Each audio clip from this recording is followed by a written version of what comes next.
What's up, everybody? Ryan Thomas live on the Thomas Take Sports Podcast on this Monday, special edition Monday episode of the podcast. And it's been a tough day, to say the least. I want to start off by saying that I want to send my condolences out to the Castro family. We lost a really great man today, a really awesome Bills fan, and Ezra Castro, better known as Pancho Bila. I let my feelings be heard on that via tweets and video that I posted, and I'm not gonna lie, I'd like to think I'm a pretty tough guy, macho, all that stuff. Trying to be a big guy, but shed some tears today. Thinking of Ezra and what he meant to Bills fans and my interactions with him, and he will be missed for sure. Gone, but not forgotten.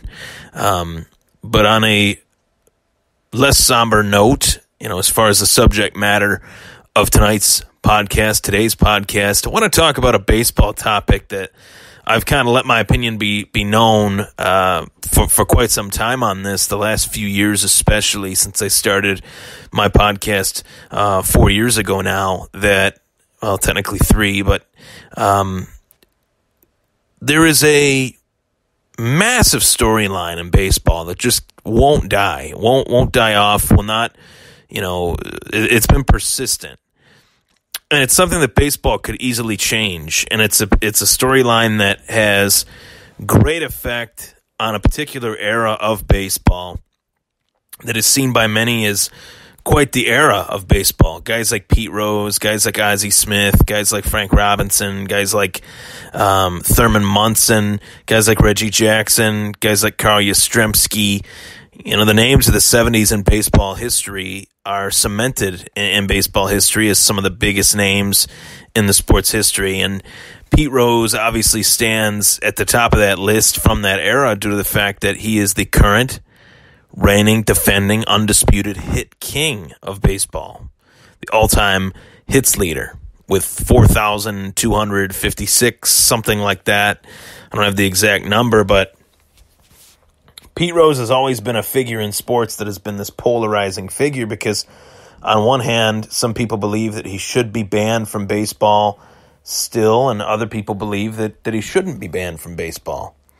And here's a guy that has been a part of baseball that played baseball from 1963 to 1986 and managed the game of baseball from 1984 to 1989 as a manager of the Cincinnati Reds. Played for the Cincinnati Reds for 16 seasons, played in Philly, played in Montreal, and then went back to Cincinnati, actually. So he played for Cincinnati from 1963 to 78, and then headed back to Cincinnati for the final 3 years of his career in 1984, 85, and 86.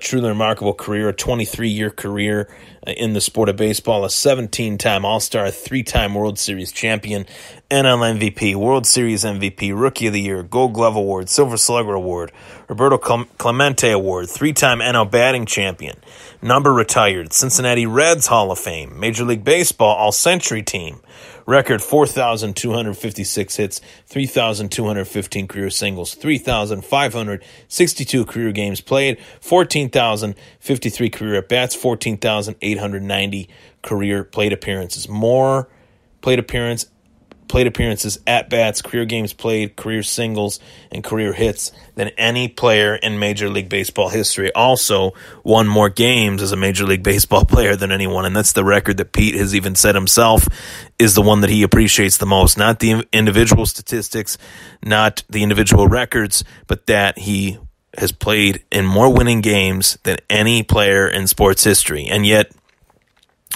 the final honor that could be bestowed upon Pete Rose is the idea that Pete Rose could be inducted into the Pro Baseball Hall of Fame, but due to a betting scandal where the matter is whether or not did Pete bet on games that he played in and managed, or did he just bet on games that he managed?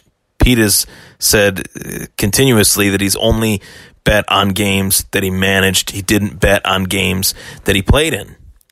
And for a lot of people, throughout the years, they've wondered, why is Pete Rose still not in the Hall of Fame? What are the reasons that Pete Rose is still not in the Hall of Fame?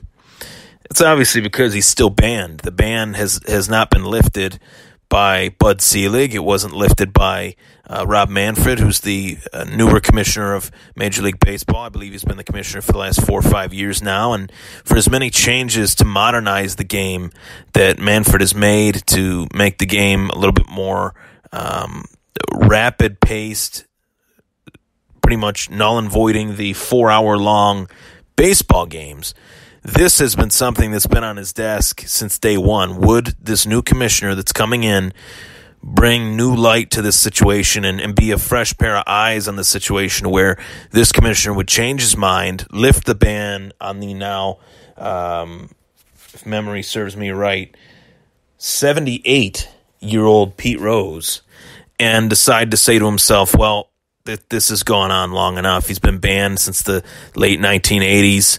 I believe that was the correct timetable for that ban. 1989 in August. So he's been banned for 30 years. Rose was penalized with a permanent ineligibility from baseball, and it says here, amidst accusations that he gambled on baseball games while he played for and managed the Reds. The charges of wrongdoing included claims that he bet on his own team. In 1991, the Baseball Hall of Fame formally voted to ban those on the permanently ineligible list from induction after previously excluding such players by informal agreement among voters. After years of public denial, Rose admitted in 2004 that he bet on baseball and on the Reds. The issue of Rose's possible reinstatement and election in the Hall of Fame remains contentious throughout baseball.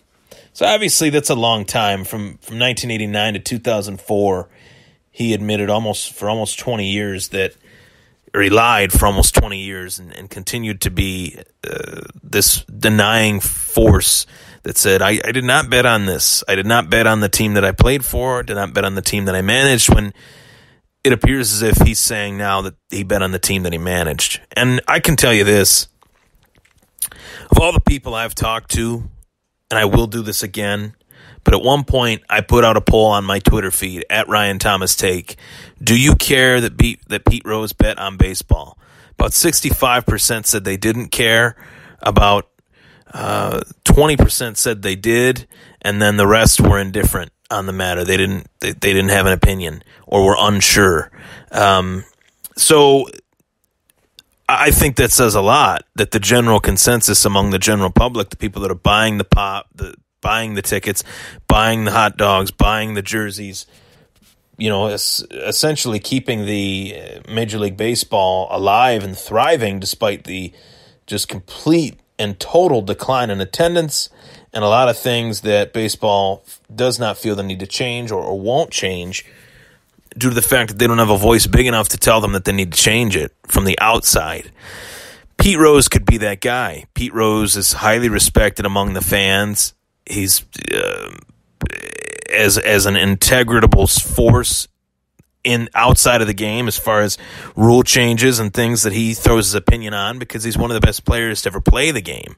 So it's a very odd circumstance. Imagine if Wayne Gretzky was banned from hockey. Imagine if Muhammad Ali was banned from boxing, which for a short time he was, but imagine if it was a lifetime ban and the guy never fought again upon everyone's return from Vietnam. That would have robbed us of one of the greatest careers ever. And granted, Pete Rose was banned post the end of his career, but Pete Rose was banned from baseball to where he could never manage a team. He could never be a voice within the league. He could never be somebody that could comment on the things that need to change in the league. Up until recently, during his time with Fox Sports, he was largely unseen. Was never really shown. Was one of these just silent forces in the game that kind of was just tight-lipped and didn't really get to give his opinion on some of the matters that really could have used his opinion, where guys actually cheated in the game, cheated the record books, cheated the system, gamed the system that was allowed for them to game and cheat. Guys like Barry Bonds, guys like Mark McGwire, guys like Roger Clemens, guys like Jose Canseco, guys like Rafael Palmeiro. All of these guys were never banned from baseball upon the realization that they took steroids and actually impacted the game negatively by contaminating the record books, where Pete Rose, as a player, never did that. Never did that. It's not known whether he did or whether he didn't, so we can just say, if we don't have facts, we can't jump to conclusions and say that he did. I think 30 years is way too long of a ban to put on a player that is one of the best in the game.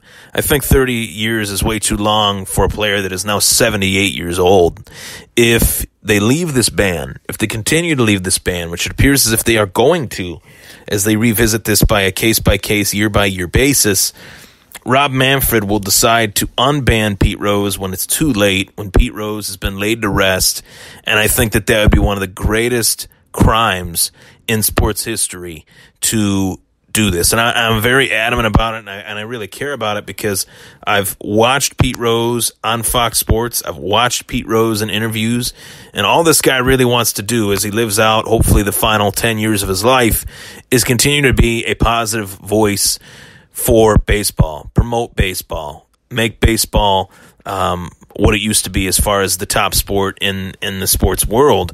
I don't know if it'll ever get back to that point again, but it very easily could. If it was there before, why couldn't it get there again? And really, you look at the state of baseball right now, there's more young stars in the game now than there's ever been. And they're continuing to just keep growing and keep getting better. And there's the Trouts, there's the Harpers, there's the Vlad Guerrero Juniors, there's a lot of stars. I can't even name all of them. Nolan Arenado, Manny Machado, Jose Ramirez, Aaron Judge, Mookie Betts. There's so many. And it'd be nice to have Pete Rose really be able to make his impact on the game within a team, within a franchise. He'd probably still be managing those Cincinnati Reds right now had he not been banned from the game. That maybe not. Maybe I'm stretching it a little bit, but I think he might have managed the team a lot longer than ultimately what he did. I definitely feel like this is a scenario and a situation that I can get a lot of support on from those in that era.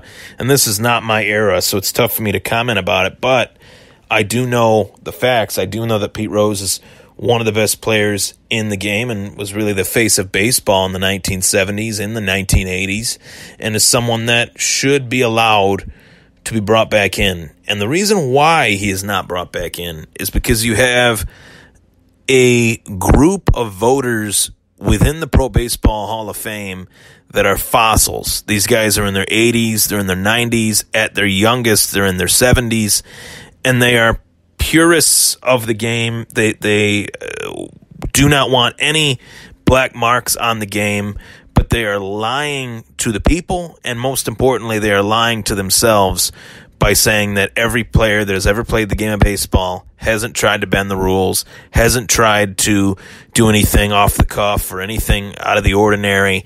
They're lying to themselves. You go back to the sport of baseball. Baseball's had manipulation of the rules, cheating, everything that you could come up with in any way, shape, or form since the late 1800s. I can talk about the Black Sox scandal. I can talk about pine tar on bats. I can talk about the stuff that the pitchers put on their elbow, pine tar on their elbow, and rub it on their hands and grip the ball better.